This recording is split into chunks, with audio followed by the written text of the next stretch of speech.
నమస్తే, welcome to Telugu రాజ్యం. ఇవాళ మనతో పాటు senior political analyst KS Prasad గారు ఉన్నారు. సార్తో మాట్లాడదాం. సార్, పేరుని నాని ఒక క్విజ్ వదిలారు జనాలకి. రేపు ప్రధాని మోడీ గారు రాబోతున్నారు అమరావతికి. శంకుస్థాపన ఏమిటంటారు, పునః శంకుస్థాపన ఏదో పేరు పెట్టారు దానికి. ఈ నేపథ్యంలో ఆ పత్రికను రిలీజ్ చేశారు, కానీ పత్రికలో ఒకరి పేరు ముఖ్యంగా లేదు అని అన్నారు. ఆ పేరు ఎవరిది లేదో ఎందుకు లేదో కూడా మనందరికీ తెలుసు. సరే, అది పక్కన పెడితే రైతులందరూ కూడా వెళ్ళి నిన్న చంద్రబాబు నాయుడు గారిని కలిశారు, సీఎంని. ఖచ్చితంగా ఒక గెజెట్, ఒక నోటిఫికేషన్, ఒక నోటిఫైడ్ అథారిటీతో ఒకటి ఖచ్చితంగా ఉండేలా చూడండి, అమరావతి శాశ్వత రాజధాని అని. ఇప్పటి వరకు ఐ థింక్ ఎక్కడా కూడా అది పేర్కొంటలేదు కేంద్ర ప్రభుత్వం నుంచి. సో అలాంటి వచ్చేస్తే కనుక ఫ్యూచర్లో అమరావతి రాజధానికి ఏడోకా ఉండదు. మీరు కూడా చాలా సందర్భాల్లో నేను రెగ్యులర్గా వీడియోస్ చూస్తూ ఉంటాను, మీతో మాట్లాడుతూ ఉంటాను కాబట్టి ఈ విషయం గురించి చాలాసార్లు చెప్తూ ఉంటారు మీరు. ఈ ఒక ఖచ్చితంగా అమరావతి రాజధాని అని చెప్పేసి ఒక శాశ్వత ప్రాతిపదికగా ఒకటి ఉండాలి అని. అంటే ఏం జరుగుతుందంటారు వీటన్నింటికి సంబంధించి? రేపు మోడీ రాబోతున్నారు, చాలా భారీ బహిరంగ సభ జరగబోతోంది. ఏం జరగబోతోంది, ఏమనుకోవచ్చు వీటన్నింటికి? అంటే పేరు అని మాట్లాడారు కదండి. నేను ఒక విషయం చెప్పదలుచుకున్నాను ప్రజలు. ప్రోటోకాల్ ఒకటి ఏడుస్తుంది మన మొహానికి. అవును, ఉంటుంది ఖచ్చితంగా. మీరు పేర్లు పెట్టుకోవచ్చు, డిప్యూటీ చీఫ్ మినిస్టర్, డిప్యూటీ అని. ఎవరో దాకా ఎందుకండి? దేవిలాల్ అనుకుంటాను డిప్యూటీ ప్రధానమంత్రి కింద ప్రమాణ స్వీకారం. President has objected. ఏమని? There is no such post. Cabinet minister గానే ప్రమాణ స్వీకారం చేయించారు, అంతే. ఇవి ఒకసారి మనం చరిత్రని పునరావృతం చేసుకుంటే, పవన్ కళ్యాణ్ అనే వ్యక్తి కేవలం క్యాబినెట్ హోదా కలిగిన, మనం అలంకారప్రాయంగా బ్రహ్మానందం పద్మశ్రీ అని ఇచ్చినట్టు ఆ సినిమాలు పెట్టుకుంటాడు, నాకు నేనే పెట్టుకున్నాను అన్నట్టు. అలా వీళ్ళు ఏంటంటే వాళ్ళ ఆత్మస్థుతిని పరిరక్షించడానికి ఇచ్చిన ఒక డిప్యూటీ సీఎం పదవి, అంతే. They will not have any discussions. ఉదాహరణకి దావూస్ పర్యటన చంద్రబాబు అడిగారు, ఆయన ఏమన్నా డిప్యూటీ సీఎం అంటే సీఎం హోదాలో పనిచేశారా?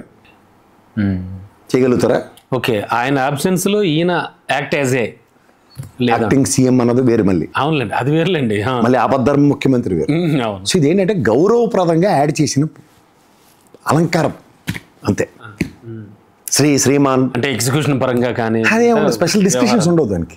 ఓకే, స్పెషల్ ప్రోటోకాల్స్ కూడా ఉండవు. అందుకే చూడండి, మొన్న అదే ఎగ్జామ్ రాయడానికి, నీట్ ఎగ్జామ్ రాయడానికి పిల్లలకి జేఈ కదా, సారీ జేఈ ఎగ్జామ్స్ అప్పుడు అడ్డుపడిన పవన్ కళ్యాణ్ గారి ప్రోటోకాల్ కాజ్.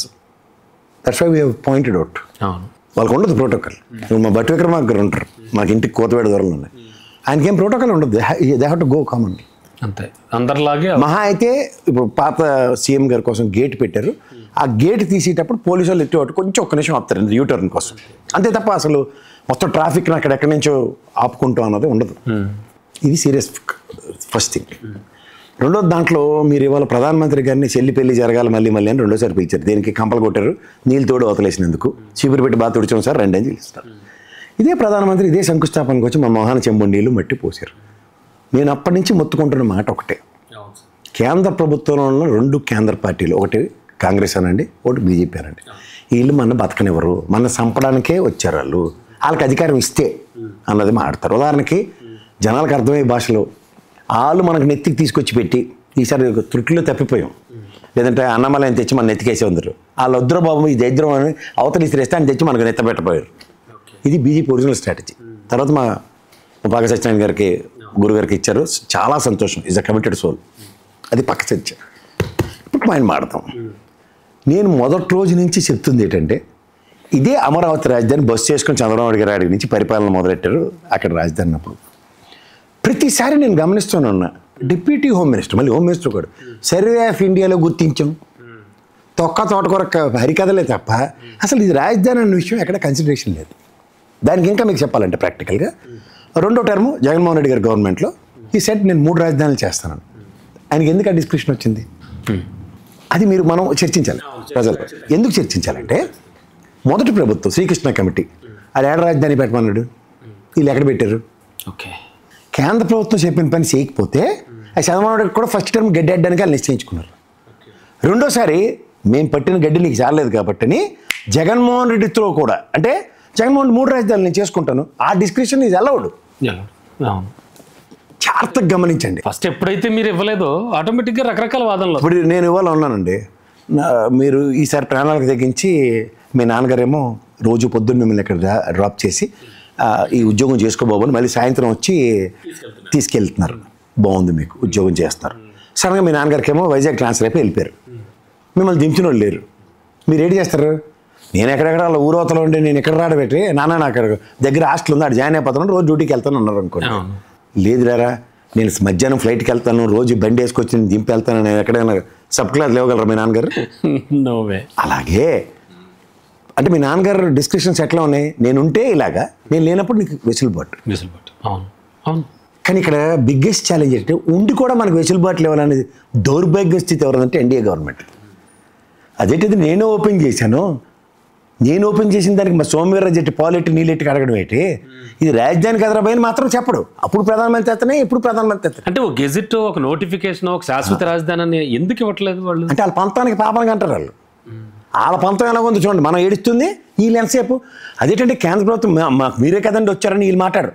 జగన్మోహన్ రెడ్డి 3 రాజధానులు చేస్తానట. జగన్మోహన్ రెడ్డి వీళ్ళకి ఆ పిల్లి తగులు మీకు తెలుసు కదా, 2 పిల్లులు కొట్టుకుని కోతికి రొట్టెట్టినట్టు వీళ్ళు ఇదే సాగు చేస్తున్నారు 10 ఏళ్ళు పెట్టి. దీనికి తోడు వాళ్ళ బుడంకాయ బాలకోట ఇలాంటి వాళ్ళు అందరూ విప్లవకారులు, ఉద్యమకారులు, తలా తోక ఉండదు, ఏటీ తెలియదు. రైతు నేత నాకు ప్రతి డిబేట్లో తగులుతాడు, చెప్తూనే ఉంటాయి ఇది గజిట్ ఏదని. ఆఖరికి అమ్మ పెట్టి 4 పెడితేనే కానీ గుర్రం సవారి ఎక్కదని సామెత ఉంటుంది కదా. ఇదే 34,000 ఎకరాలు ఇచ్చిన రైతులు నిన్న గౌరవ ముఖ్యమంత్రి చంద్రబాబు గారిని కలిసి, అవును సార్, వాళ్ళ విన్నపం ఏంటి తెలుసా సార్? అమరావతి శాశ్వత రాజధాని అని మాకు కేంద్ర ప్రభుత్వ పార్లమెంట్ సెషన్లో లేకపోతే క్యాబినెట్ మీటింగ్లో గజిట్ తీసుకురండి సార్ అని చెప్పారు. సార్ ఛాన్స్ ఉందా? వచ్చి తీరాలి. అది తేకుండానే చెల్లి పెళ్ళి మళ్ళీ వచ్చి చెమ్ము నీళ్లు మట్టి బాయి ఎవరు బెహను. అసలు ఈ అమరావతి డెవలప్మెంట్ ఓన్లీ చంద్రబాబు నాయుడుతో అవుతుంది. జింగి చిక్కని వెనకాల మేము భజన. ఈ నరేంద్ర మోడీ గారు 56 ఇంచుల ఛాతీతో ఈయనే తలుచుకుంటేనే వరల్డ్ బ్యాంక్ అప్పు ఇప్పించారు. జింగి చిక్కం భజన. మధ్యలో ఏటీ తెలియని పవన్ కళ్యాణ్ వచ్చి చూసారా, దీనికోసమే నేను రాష్ట్రంలో ఈ ఎన్డీఏ కూటమి ఓరే మీరు అప్పులు తేడానికి మాకేట్రా మీ కూటమి బాధ అన్న అడిగినోడు లేడవాడు. ఇప్పుడు ఈ రాజధాని విషయంలో ఈ అభ్యుదయవాదులు, కుల సంఘాల మీద బతుకుతున్న వాళ్ళు వీళ్ళందరికీ తెలియజెప్పవలసిన విషయం ఏంటంటే, మీరు చెయ్యి ఇరిగిపోతే కట్టడానికి వెళ్తే మోకాలు కట్టేసుకుని తిరుగుతున్నారు. సంబంధం లేని విషయం అసలు. అర్థమవుతుందా మీకు? Not related. అంచేత మీ అమాయకత్వాన్ని వాళ్ళు ఆలోచించుకుంటూ ఇక్కడ బిగ్గెస్ట్ ఎయిర్పోర్ట్ రావడానికి నాకు ల్యాండ్ పూలింగ్ కంపల్సరీ అన్న మాట కూడా చెప్పేస్తాడు. అంటే మొదటిదానికి దిక్కులే కడదానికి కళ్యాణం మాట్లాడుతుండే ఆయన, ఎవరు ముఖ్యమంత్రి గారు. మొదటిదానికి దిక్కేటి ఇచ్చిన 34,000 ఎకరాలకి మాకు మా ల్యాండ్లు ఇవ్వండి. 10 ఏళ్ళ తర్వాత వచ్చి చంద్రబాబు గారికి 5 ఎకరాల 25 సెంట్లో 40 సెంట్లో భూమి వచ్చేసిందట. వీళ్ళకి మాత్రం వాడికి 100 గజాలు 200 గజాలు 1000 గజాలు వాడికి రావట్లేదు. ఇది గమనించండి. దీనికి తోడు అంటే ఇంత మహానగరానికి నేనే అని చెప్పుకునే చంద్రబాబు నాయుడు గారు కూడా 30 కిలోమీటర్ల రేడియస్లో 2 ఇంటర్నేషనల్ ఎయిర్పోర్ట్లు వస్తాయి. వినండి విషయం తప్ప ఎన్ని మాట్లాడతారు చూడండి. విజయవాడ ఇంటర్నేషనల్ ఎయిర్పోర్టే కదా. అవును. నెక్స్ట్ ఇక్కడ గుంటూరులో వీళ్ళు పెట్టేస్తారు ఇంకో 40,000 ఎకరాలు చిన్నపిల్లలు చేసి జనాల దగ్గర ఎత్తేసి. అలా పర్యావరణం వాళ్ళు చచ్చిపోయారు, ఎక్కడ చచ్చారో తెలియదు మేధావులు. వాడు చాలువా, వాడు గడుపురనోడు, ఈ పాత బ్యూరోక్రాట్స్ వీళ్ళందరూ ఏడ ఉన్నారండి అసలు మాట్లాడరా పర్యావరణం గురించి? పాపం మా బోల్సెట్టి సత్యనారాయణ గారు అయితే పర్యావరణ కేసులు వేసి రాష్ట్రాన్ని ఆధారపడతా బెదిరిస్తుండేవాడు అన్ని ప్రభుత్వాలని. ఆయన ఇప్పుడేమో పొత్తులో కూర్చోపెట్టి ఆయన్ని కూడా గాలికి వదిలేశారు ఈ కార్యక్రమాలన్నీ ఆయన. సో ఇక్కడ మీకు విషయం ఏంటంటే, మా బాలకోట వెళ్ళేటోడు నాకు మంచి మిత్రుడు ఆయన. నా బాధల్లో ఏంటంటే, అరే బాబు చెయ్యి ఇరిగితే కాలు కింద కట్టు తిరుగుతున్నావు. ఇదే కదా నేను మొత్తుకుంటుంది మొదటి రోజు నుంచి నీకు. ఇవాళ గుర్రం సవారీ ఎక్కాలంటే 11 నెలలు ఎన్నిసార్లు పోయి ఢిల్లీ అయినా. నేను ఇన్విటేషన్ ఇవ్వడానికి వెళ్ళాడు కదా సార్, వస్తూ నీళ్లు మట్టి కాదు సార్, లాస్ట్ టైం అలాగే మమ్మల్ని చిన్నపిల్లలు చేసి మోసం చేశారు. ఈ పాలైనా క్యాబినెట్ నిర్ణయం ఎదురు చెప్పి శాశ్వత రాజధాని గెజిట్ తీసుకొచ్చింది సార్ అంటే అయిపోయి దానికి అవునా నిజమా ఈసారి వెళ్ళినప్పుడు మాట్లాడలేండట. అదేంటండి చెప్పండి. ఇది బాగా పెట్టుకుని ఓదర కొట్టుకుని ముసలిళ్ళందరినీ కూర్చోబెట్టి రోజు అదే కదా రోజు అలా అంతులేని కదా జయప్రద కదా, దానికి జీవితంలో కష్టాలు తెరలు. అలాగే వీళ్ళు కూడా చూసారా ఆ రోజు రాక్షస పాలన అమరావతి రైతులు, మరి వాళ్ళు ఇంత కథలేని మీరు చెప్పిన వాటికి ప్రభావితం అయిపోయిన వాళ్ళు వాళ్ళకి నయం కాస్త. సార్ ఇప్పుడు సిచ్యువేషన్ వేరు కదా. మళ్ళీ ఆవు వ్యాసం విని ఆవు మొదటికి రాకండి. లేదు నేను పాయింట్లు చాలా క్లియర్గా చెప్తున్నా. 14 నుంచి 19 రాష్ట్ర రాజధాని కృష్ణా కమిటీ అంటే ఆనాటి కేంద్ర ప్రభుత్వం. ఎందుకంటే వీళ్ళిద్దరూ కలిసిపోయి చిన్నమ్మ పెద్దమ్మ కలిపి మన జీవితం సంకనాక పెట్టారు. తెలుసుకోండి ప్రజలు. వీళ్ళు చెప్పింది శాసనం, శివగామిని రాజ్య శాసనం లాగా. ఆ బొడ్డోని జొండలో లేపి ఈడే రాజధాని చచ్చిపోయింది ఆవిడ. ఆడు బతికొచ్చేదాకా మళ్ళీ అదే రాజు అయ్యేదాకా ఆ కట్టపక్కడ కత్తెట్టుకుని తిరిగాడు. అలాగే వాళ్ళు కేంద్రంలో కాంగ్రెస్ ఉండండి, బీజేపీ ఉండండి, వాళ్ళు అనుకుందే చేస్తారు. Right sir, thank you. Hello, Telugu రాజ్యం ఛానల్ చూస్తున్నారా?